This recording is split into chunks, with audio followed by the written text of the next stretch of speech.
In direct response to escalating threats from Washington, Iran launched a coordinated barrage of hypersonic ballistic missiles, each carrying more than a ton of explosives and aimed squarely at military infrastructure across central Israel. These were not ordinary projectiles. Some reportedly reached speeds approaching Mach 15 during re-entry. Among them were Kororum-class ballistic missiles equipped with cluster munitions, weapons specifically designed to overwhelm defensive systems.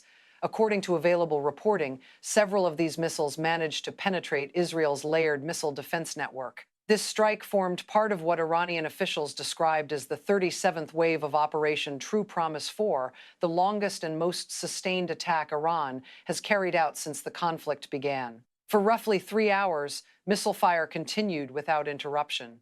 Yet during that same period, sections of the American media were still reporting that Iranian strike capability had fallen by nearly 90%. If those two realities appear difficult to reconcile, it is because the conflict itself has entered a new and far more complex phase. Over the next few minutes, we will examine what has actually taken place and why the emerging pattern suggests that Iran's strategy may be evolving rather than collapsing. Let us begin with what occurred on the night of March 10th. According to multiple sources, Iran deployed several tiers of its missile arsenal simultaneously. One of the key systems involved was the Kororum missile, capable of carrying between 1,500 and 1,800 kilograms of explosives. Technologically, the system traces part of its lineage to North Korean Hwasong-10 missile technology transferred during the early 2000s. It uses hypergolic liquid fuel, a design choice with important operational consequences. Such missiles can remain fueled on launch platforms for extended periods and can be fired within approximately 12 to 15 minutes. That dramatically reduces the window for preemptive strikes. Another system reportedly involved was the FO-1 missile, fitted with a maneuverable re-entry vehicle capable of shifting course during its descent phase. Iranian sources claim that the more advanced FOD-2 variant goes even further, carrying a hypersonic glide vehicle able to alter trajectory mid-flight. In practical terms, these systems are designed to arrive faster and less predictably than the defensive networks they are meant to defeat. And this was not a single missile type slipping through a defensive gap. Earlier that same day, Waves 35 and 36 had already included several other platforms: the K-Bar Shechen, the Qadr, and the Ahmad missile systems. Taken together, what we are witnessing is not a lone weapon penetrating defenses, but a layered offensive involving multiple missile families launched in overlapping waves over roughly a 12-hour period. Each system places pressure on a different layer of Israel's defensive architecture. This is a strategy of saturation. Iran's latest wave of attacks does not resemble the behavior of an arsenal nearing exhaustion. On the contrary, it suggests a force attempting to demonstrate operational depth. According to statements from Iran's Islamic Revolutionary Guard Corps, the 37th wave struck the Hayela Satellite Communications Center south of Tel Aviv for the second time during this conflict.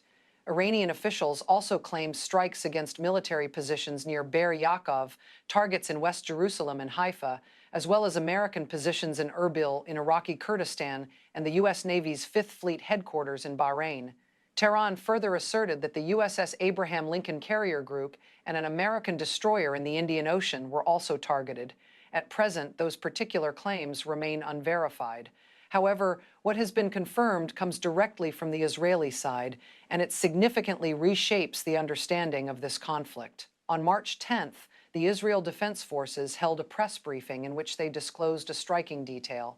Roughly 50% of the ballistic missiles launched by Iran at Israel since February 28th were fitted with cluster warheads rather than conventional explosive payloads. Cluster munitions operate differently from standard warheads. Instead of detonating in a single explosion, they release dozens of smaller submunitions. Each contains several kilograms of explosives and can scatter across a radius reaching up to 10 kilometers. In a formal statement, the IDF said Iran has been firing cluster-armed missiles at Israel almost daily since the war began. The Foundation for Defense of Democracies, analyzing the situation in a report published on March 11th, suggested this shift reflects a deliberate tactical adaptation. As Iran's missile launcher fleet comes under increasing pressure from Israeli strikes, cluster warheads allow Tehran to extract maximum destructive potential from every missile that successfully penetrates defensive systems. Most observers tend to assume that interception means the threat has been neutralized. Cluster munitions complicate that assumption. Israel's defensive architecture, including the Arrow system, David's Sling, and the Iron Dome, is designed primarily to track and destroy a single incoming re-entry vehicle following a predictable trajectory. A cluster warhead changes the equation entirely. If the interceptor destroys the missile before it disperses, the threat can be contained. But if separation occurs at altitude, which these systems are designed to achieve, the warhead releases multiple submunitions that scatter across a wide area before individual interception becomes possible. In effect, one missile becomes dozens of independent threats. There is also a second complication rarely discussed publicly. Even if a cluster-armed missile is intercepted, the violent force of that interception can rupture the casing and disperse the bomblets anyway. Missile defense systems operate on what engineers might call binary logic, hit or miss. Cluster munitions, by contrast, operate on distribution. A single warhead can release 20 to 24 bomblets, spreading destruction across a broad impact radius. Evidence from the ground appears to support this. In Yehud, just outside Tel Aviv, 2 construction workers were killed and a third critically wounded by submunitions from a single cluster-armed missile. They were caught outdoors. They never reached a shelter. The first responders arriving near Beit Shemesh described a scene of unusual complexity. Rather than a single impact point, emergency crews encountered multiple overlapping blast sites only meters apart. Medical teams were forced to treat casualties across a wide and scattered impact zone, precisely the kind of effect cluster munitions are designed to produce. More than 100 countries have signed the International Convention on Cluster Munitions, banning their use because of their indiscriminate nature and the unexploded ordnance they often leave behind for years. However, it is important to note that Iran is not a signatory. Neither is Israel, nor is the United States. But the interception dilemma represents only one part of the broader strategic picture. The second, and perhaps more consequential development, concerns what Iran appears to have been doing to the systems responsible for making missile interception possible in the first place. On March 11th, an analysis published by the New York Times, based on commercial satellite imagery, verified video footage, and official statements, identified at least 17 American military and associated facilities across the Gulf region that had sustained damage from Iranian strikes. Of those sites, 11 were confirmed U.S. military installations. Among them were Al Udeid Air Base in Qatar, Ali Al Salem Air Base, and Camp Arefgan in Kuwait, as well as the headquarters of the U.S. Navy's Fifth Fleet in Bahrain. Several of these facilities were reportedly struck more than once. Satellite imagery showed damage to radomes, satellite dishes, and nearby infrastructure linked to advanced radar systems, including the TPY-2 radar, one of the key tracking components used in ballistic missile defense networks across the region.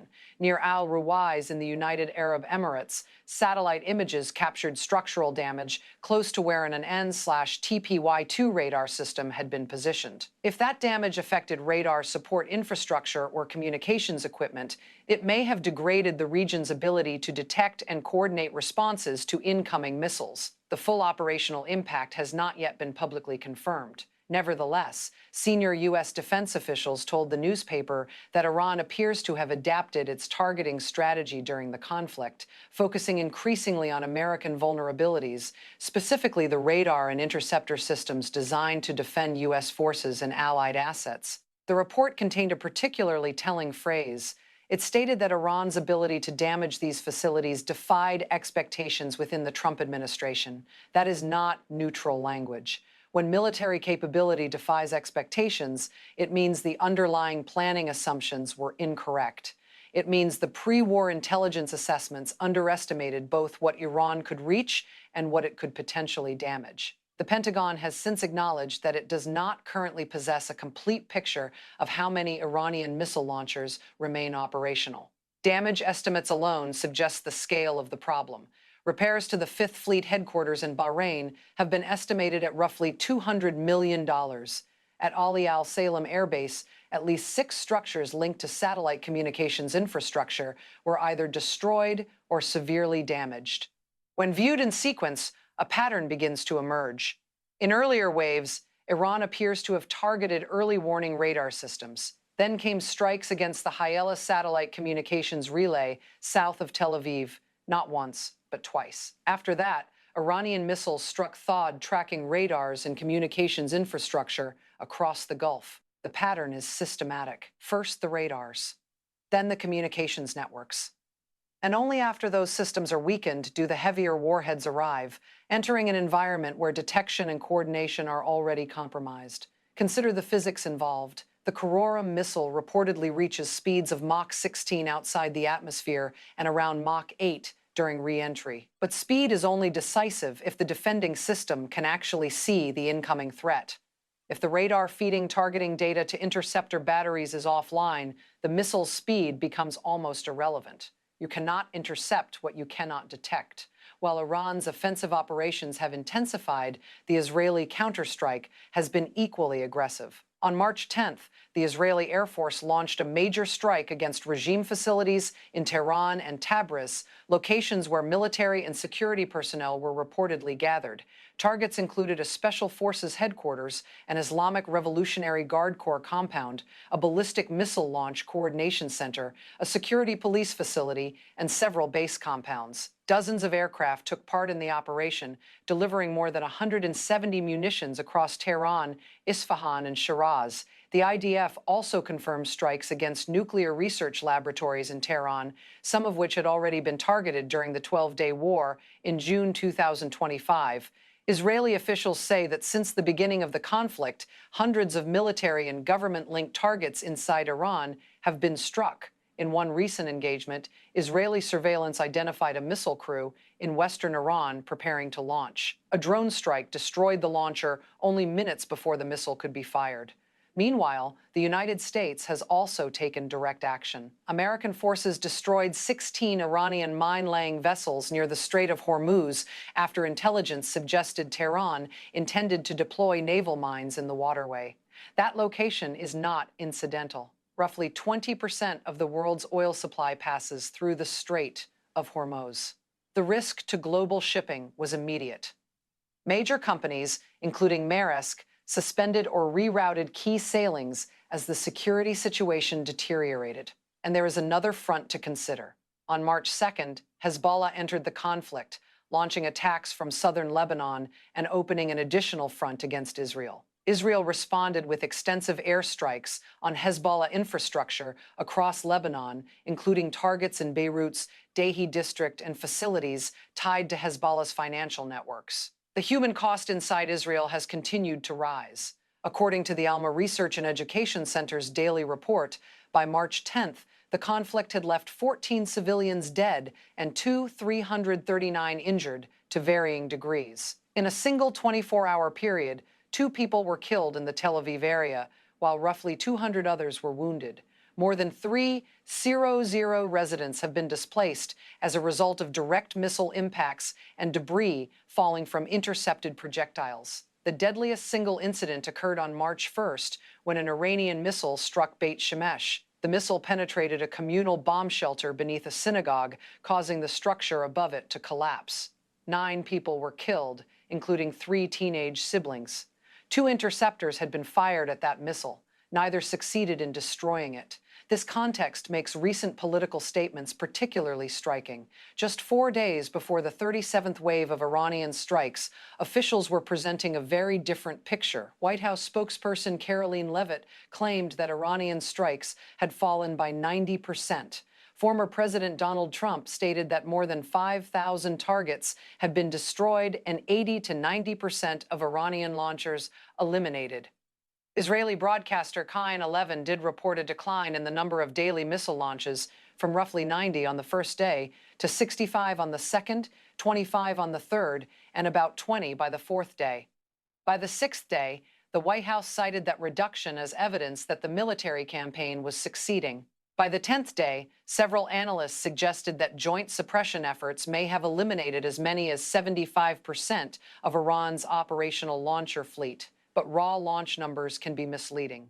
While the volume of missile launches decreased, the capability of the missiles themselves increased with each successive wave. Iran appears to have used early waves to saturate defenses and expose detection gaps. Later waves introduced larger payloads, hypersonic systems, and cluster munitions deployed into a defensive environment that may already have been partially degraded. The 37th wave represents the culmination of that sequence. 3 hours of sustained fire, hypersonic missiles, and cluster warheads targeting central Israel, while multiple theaters of conflict remain active. At the start of the war, Israeli intelligence assessed that Iran possessed roughly 2,500 ballistic missiles and was expanding production at a rate of dozens per month. Prior to 2026, Iran had been working to grow its stockpile from roughly 3,000 missiles toward a target of 8,000 within 2 years. During the June 2025 war, Israeli strikes destroyed hundreds of missiles and disrupted production of approximately 1,500 more by targeting manufacturing facilities. Yet Iran rebuilt. On the morning following the 37th wave, IDF Home Front Command Chief Major General Rafi Milo addressed the country from northern Israel. His warning was blunt.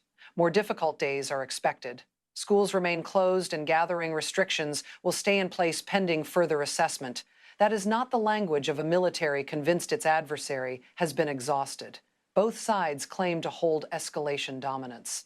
Yet the most devastating barrage of the entire conflict occurred 4 days after the White House told the world that the threat was nearly gone. The gap between those two narratives is not merely a communications problem, it is the war itself. And at present, neither side appears to possess a strategy capable of bringing it to a definitive end.